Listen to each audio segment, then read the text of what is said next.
Coucou, yeah, nazongi suka pona lobela cerveau because yesterday inasilisa kite parce que téléphone ngi est tellement full, ezalaki vraiment na espace te ya shame vraiment but lelo na ngana sisa sko nyonso pona cerveau na yebiki na osisa pete because eza vaste, cerveau eza vaste, médecine eza vaste. Cerveau eza organe moko eza mystérieux. Grâce na yango to zandenge toza, mamoni surtout to sala ki eza dirigé par cerveau. Tu vois ba émotion, ko yeba mokili to consort. Na ba ona lingala pour mutu nyonso comprendre na yebi to belé ba yebi, mais ça pina to mususu ba yebi te vraiment, hein? Ba yebi te vraiment, ba ko yeba te par vidéo ou quoi, photo sungaka.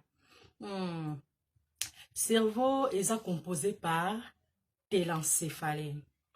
Nakati télencéphalée wana toza na deux hémisphères. Na deux hémisphères wana toza na hémisphère gauche, toza na hémisphère droite. Donc eza boye, eza divisé en deux. Toza na partie gauche, partie droite. Siko nyonso esangani boye. Esangani boye na kati nango toza na otobengaka diencéphalée. Na kati ya diencéphalée wana likolo toza na thalamus, na se toza na hypothalamus. Toza na hypothalamus. Ko nyonso wana le deux hémisphères eza lié par corps de système nerveux. Par corps de système nerveux. Le plus grand eza otobengaka corps calé. Na corps calé wana corps calé eza nini?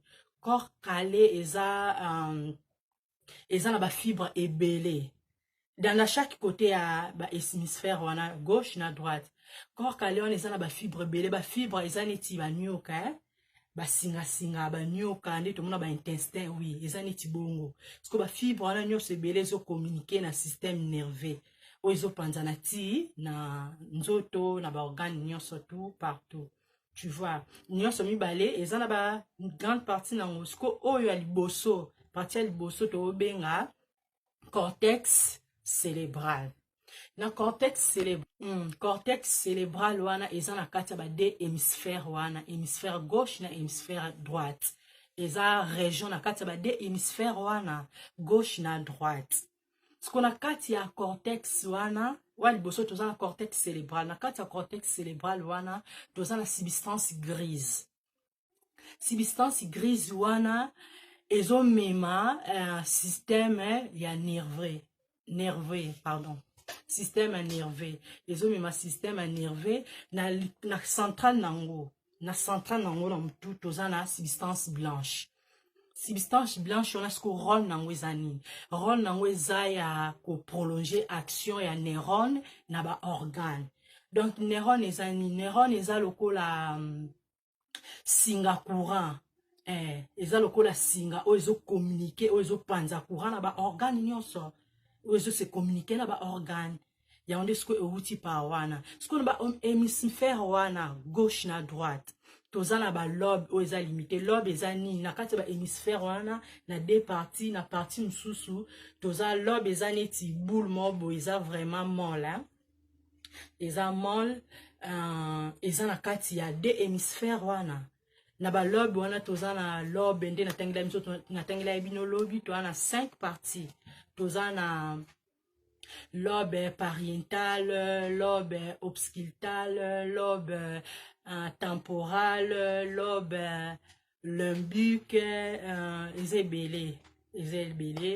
Dans chaque lobe wana, o eza na deux côtés wana, gauche na droite. Yango pesa na misala na mwesalaka kati na nzoto. Mususu ezo s'occuper na audition, misu neti to teneti lobe obscutal pona misu. Tu vois ba lobe na nyonso ezo se eza na ba organe nango oyo e alimaka. Vous comprendre, hein? Ya. N'importe na kemba ou pas.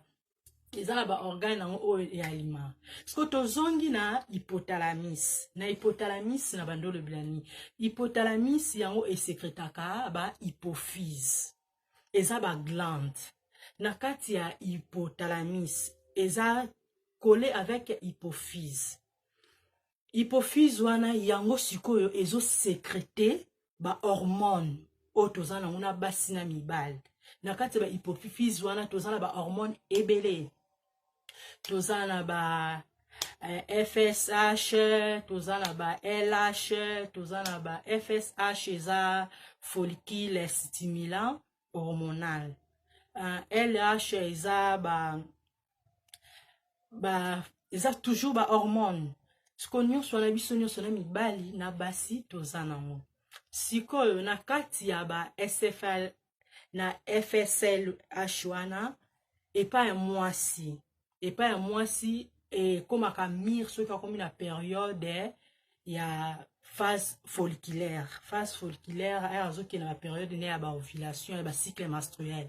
Oui, esakompagnaka na bacycle menstruel. Na kati ya hypophyse wana to côté ya prolactine tolobaki eza glande oyo ezo sécréter lactation, donc ezo se communiquer na libele pa mama so akomi na zemi po na lait maternel. Yango wana eza produit par ba prolactine wana. Prolactine eza na kati ya hypophyse eza glande oyo ezo sécréter ba hormone oyo toza nango po tokoma na ba ovulation epa mibali ba testostérone epa na biso basi ba ovaire, tu vois. Ya côté na côté ya nyonso wana eza central nango eza na hypothalamus kaka lisusu eza sikoyo lisusu na rôle ya action na nzoto, na rôle ya sommeil, ya attention, température, tout consort. Soki ozo sentir eloko eza grâce ya hypothalamus wana. Par exemple okolala nasa pongi okosala mouvement mo bokwandi mo mpusa nini, c'est grâce ya hypothalamus wana. Parce que nazo ngana po cerveau eza tellement vaste. Ba mamsuto eza na kati ya cerveau ti lelo ba ti na ona bazite quoi. Tu vois, parce que yango eza central en nzoto. To kesi ko côté ya ménage na moelle épinière. Ménage ko rôle nango ezani. Ménage tolobaki ezani. Ménage eza na liquide céphalo-rachidien. Parce que tolobaki cerveau eza couvert na liquide céphalo-rachidien. Ce que ménage yango eza na liquide céphalo-rachidien o ezo protéger système nerveux central na vaisseau. Grâce à ménage des systèmes nabiso, système nerveux central eza protégé. Par encéphalée et moelle épinière. Ce que moelle épinière yango msala nango siko ezani.